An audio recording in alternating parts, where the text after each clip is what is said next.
شامل کرتے ہیں۔ سیالکوٹ سے رپورٹر لیاقت حسین پولو، نمائندہ خصوصی PNP sports news Sialkot.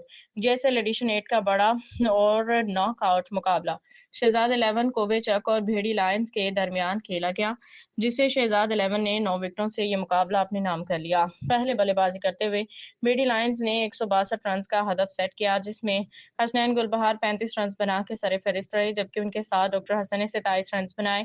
Shahzad 11 کی جانب سے چاندی نے 3، حسین بٹ نے 2 وکٹیں اپنے نام کی۔ ہدف کے تعاقب میں شہزاد 11 نے یہ مقابلہ 2 وکٹ کے نقصان پہ پورا کر لیا۔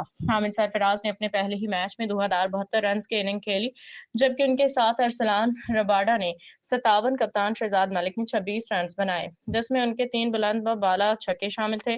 مین of the match GSL owner and sponsor Rana Sarfraz Rajput اور فار ٹیپو کی جانب سے 12,000 انعام حامد چیلا، ارسلان رباڈا اور چاندی کو دیا گیا، جبکہ match changing performance Rajput family کی جانب سے کپتان شہزاد ملک کو 2,000 روپے انعام دیا گیا۔ مقابلے جیتنے پہ پرفارمر کھلاڑیوں امپائرز کو بھی انعامات دیے گئے۔ سپر 16 کی پہلی کامیابی پہ مبارکباد پیش کرتے ہیں۔